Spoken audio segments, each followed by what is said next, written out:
Contoh di sini. Contoh, saya ingin membuat ini kata ini menjadi idhofah.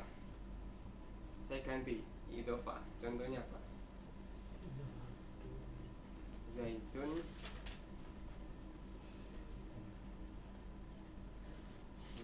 adalah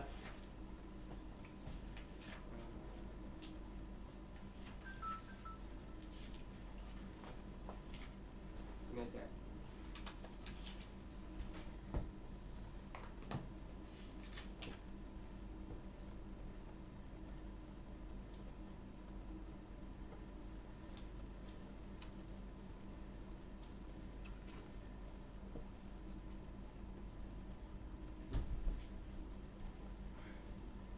Zaidun, Zaid, mahirul fasli adalah orang yang pintar di sekolah. Orang pintar di sekolah di madrasah. Mahirul fasli. Zaid adalah orang pintar sekolah di orang pintar di kelas di sekolah. Atau apa aja ya? Ya enggak kalau Zaidun mahirul fasli. Fasli kelas. Fasli itu kelas. Pasal kelas. Oh iya. Yang jadi poin kita adalah ini. Ya, ini susunan apa ini? Idhofah ya. Gabungan dari dua isim yang biasanya menghasilkan makna baru tapi tidak mesti biasanya. Kata yang pertama namanya mudhof. Mudhof itu syaratnya tidak boleh pakai al, tidak boleh pakai tanwin. Paham? Paham ya? Clear, selesai.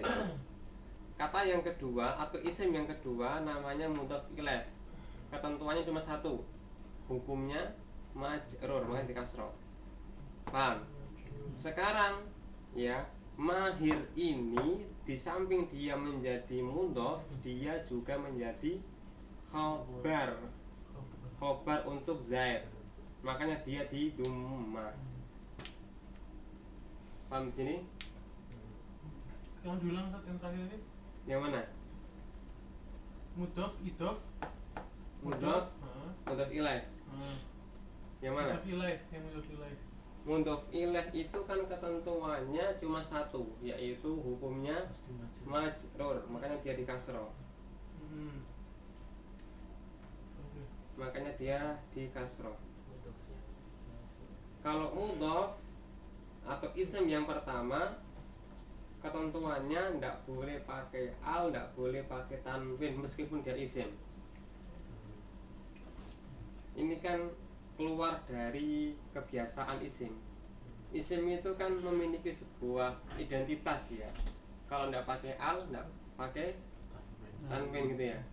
Tapi ini tidak pakai al, tidak pakai tanwin. Gitu. Jadi ini keluar dari identitas dia semestinya. Makanya masuk idhofah ya? Iya, idhofah. Makanya dia dinamakan idhofah. Iya. Keluar dari ketentuan tadi. Idhofah sebenarnya arti secara bahasa itu dia menempel. Kalau dua isim itu ditempelkan, disandarkan idhofah. Mudhof ini berarti marfu bukan? Di sini kebetulan dia sebagai khobar posisinya. Kalau berdiri sendiri Oh. Kalau ini saya taruh di sini, ya dia jadi mansub. Doroba Zaidun mahirul fasl.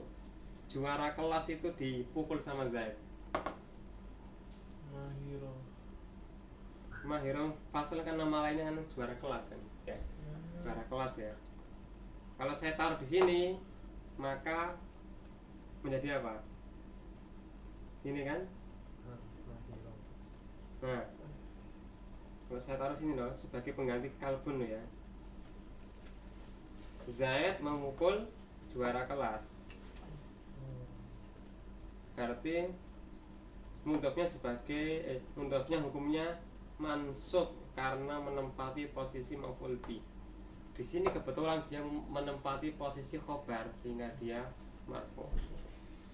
Clear, selesai. Ini ringkasan aja. Ya. Yang kelima ya man'ut na'at.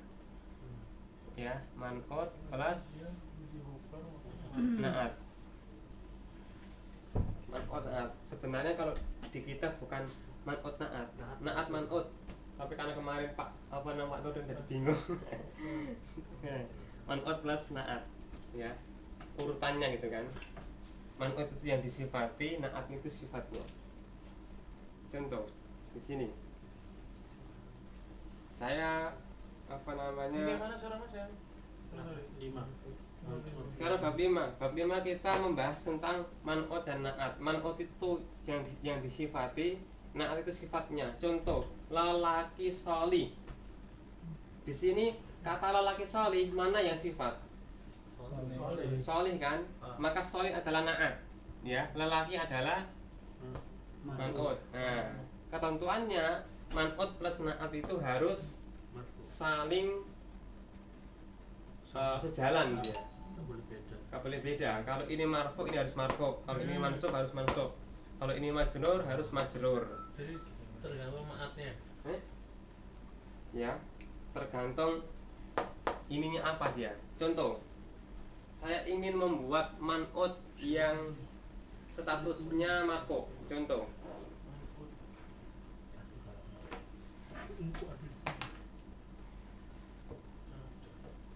ja'a rajulun. Apa artinya? Seorang laki-laki telah datang. Seorang laki-laki datang. Ja'a itu datang. Ya. Lihat di sini, laki-laki. Saya ingin menambahi laki-laki sholih datang. Rajulun sholihun. Lihat di sini. Rajulun ini sholih ini adalah sifat ya. Sifat itu harus mengikuti yang disifati. Ya. Sifat di sini sifat ini harus mengikuti yang disifati alias mengikuti man'ut. Man'ut di sini hukumnya apa? Marfu.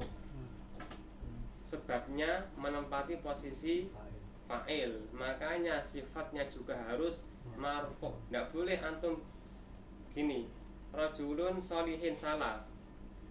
Ini kan majrur. Padahal dia harus marfu. Ya.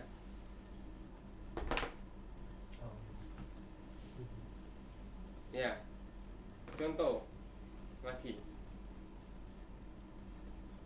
Ini doroba, ya doroba ya. Ro'a aja melihat. Ro'a melihat Zaidun Zaid. Zaid melihat laki-laki sholih. Maka rajul ini menjadi mansub ya.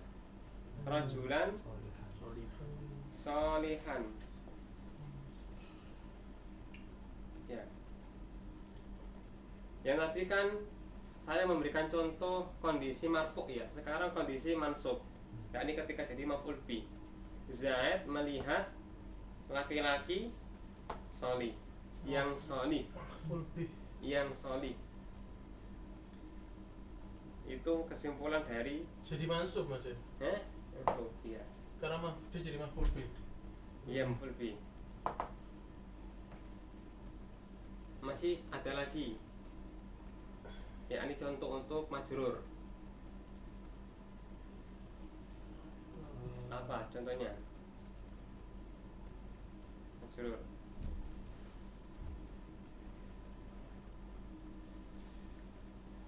Ini aja. Ro'a Zaidun rajulan sholihan fi fil masjidi al-kabir ya.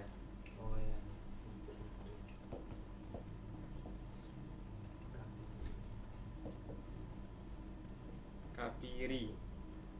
Zaid melihat laki-laki sholih di masjid yang besar. Ya di sini. Ya, masjid ini hukumnya apa? Majrur karena kemasukan fi.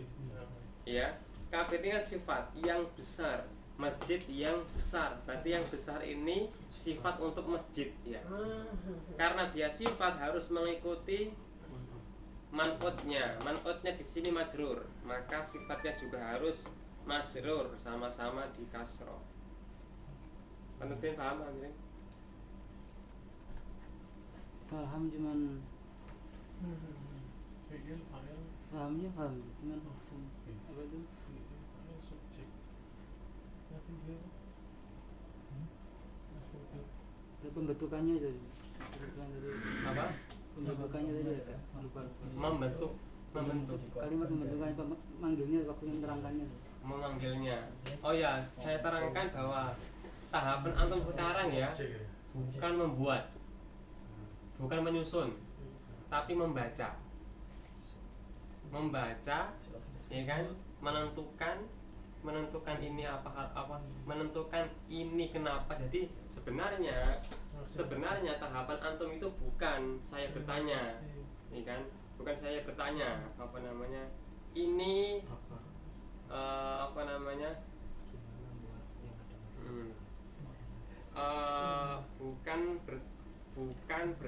sebenarnya ya, kalau tahapan antum itu bukan gini, bukan misalkan ini kan fa'il, ini kan fa'il ya, fa'il. Kemudian saya kasih kasroh ini, bukan gitu. Fa'il harus fa'il, cuma gini. Tetapi pertanyaan saya adalah kenapa dia nduma? Maka aku jawab fa'il. Tahapan antum adalah baru membaca dan menentukan, tidak menyusun, tidak merancang. Jadi sudah ada teksnya, Arabnya ada, kemudian harokatnya ada, kemudian artinya juga ada. ditanyakan kenapa kok begini. Nah, kenapa kok begitu? Ini semua saya kan udah komplit kan? Komplit. Ya. Pertanyaannya, kenapa dinduma? Atau ini sebagai apa? Ini sebagai apa? Seperti itu. Bukan atau menyusun, ini bukan. Itu tahapan lanjutnya. Tahapan antum yang pertama itu antum sudah dikasih teksnya, Arabnya plus harokatnya plus artinya. ngerti dulu gitu tadi. Jadi antum harus tahu artinya dulu. Oh gitu ya. Arti. Ini memperkaya vocab dulu ya. Vocabnya ya, vocabnya diambil dari sini. Itu sementara dari selatan. Atau nanti antum sekaligus dari latihan, nanti dapat banyak vocab. Tapi stick chest besok. Intinya seandainya antum belum bisa menyusun, ya itu belum apa namanya tingkatan antum memang. Atau antum belum bisa apa namanya memberikan harokat gundul, nggak ada masalah. Soalnya antum baru latihan. Sebenarnya antum bisa, cuma belum membiasakan menggunakan sorof. Sorof belum antum biasakan. Bahan sudah ada, tapi bagaimana biar bahan yang ada ini, ya kan, antum munculkan. Untuk memunculkan ini butuh apa namanya, butuh latihan dan dirangsang, ya muncul.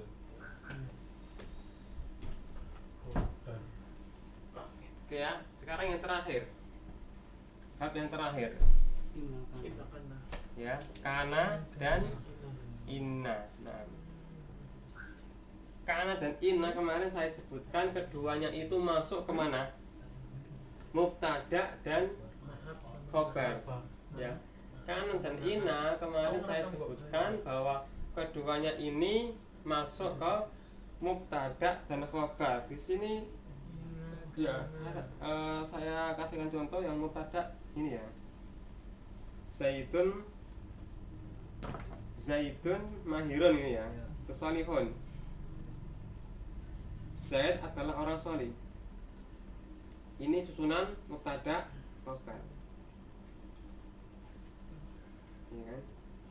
Nah, karena itu masuk ke susunan mubtada khobar, di mana mubtada ya ketika kemasukan kana namanya berubah menjadi isim kana.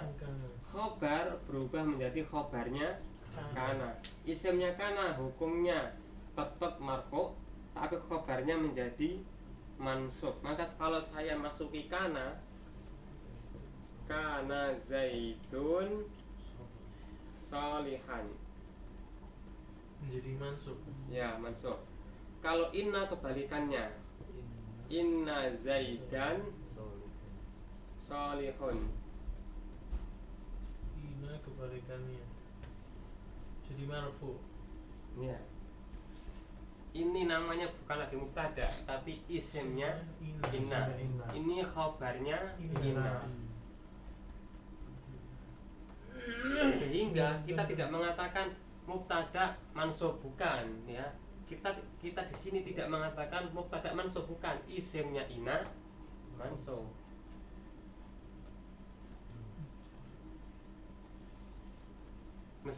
Meskipun ini awalnya adalah mubtada ya, tapi ketika setelah dia kemasukan inna ya, dia berubah menjadi isimnya inna, sehingga jika ada perubahan hukum ya nggak masalah.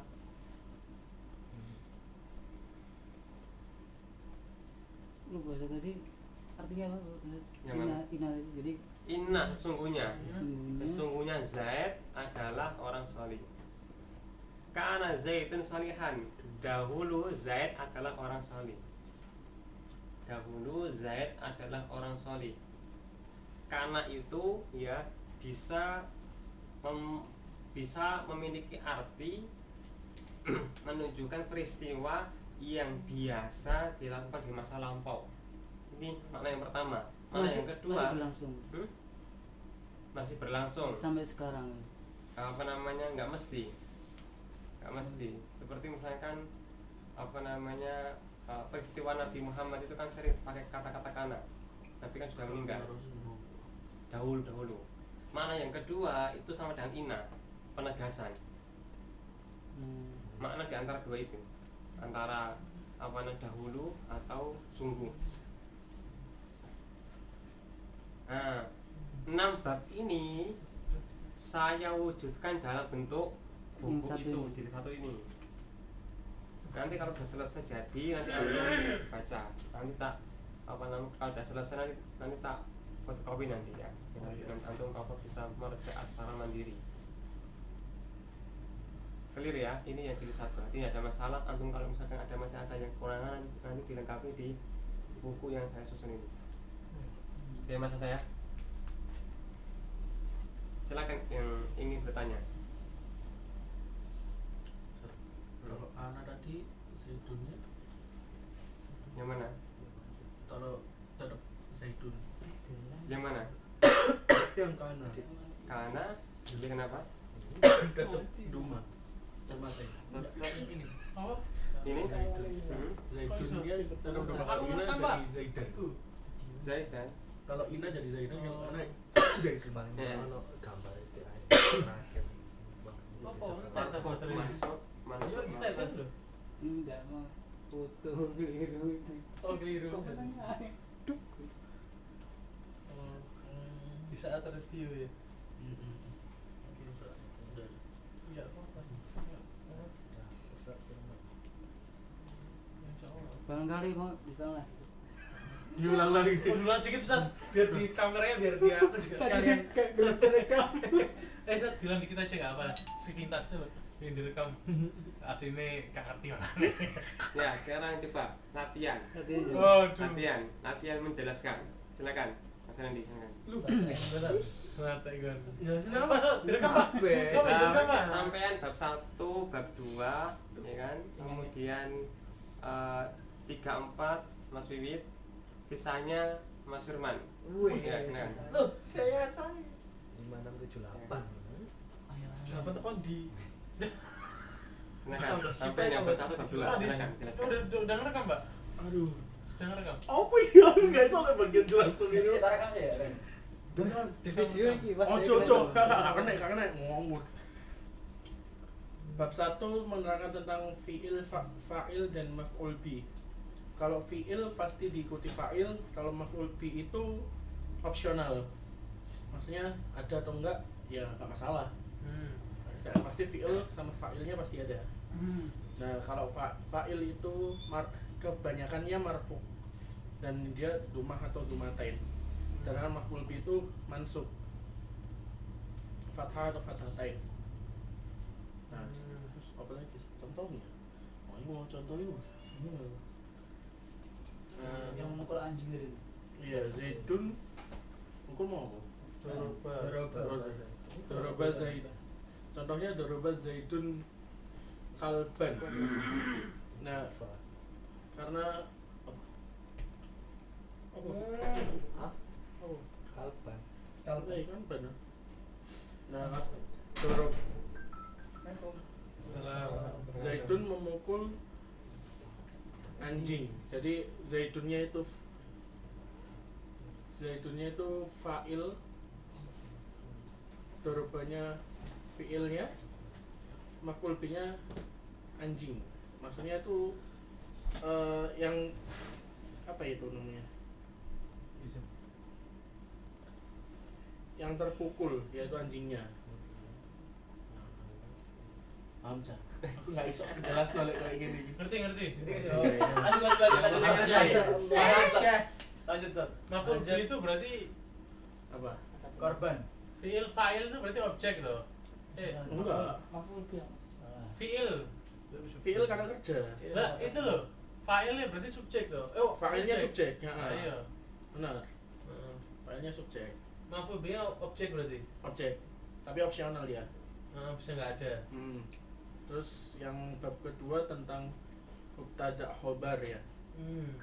Itu maksudnya mubtada itu pasti marfu. Khobar itu tentang penjelasan tentang isimnya. Maksudnya mubtada itu isim lalu diperluas dengan kata khobar. Contohnya misalnya Masjid Al-Baitul Jamil, rumah itu indah, misalnya seperti itu. Jadi isimnya itu rumah, jamilnya indah. Jadi rumah itu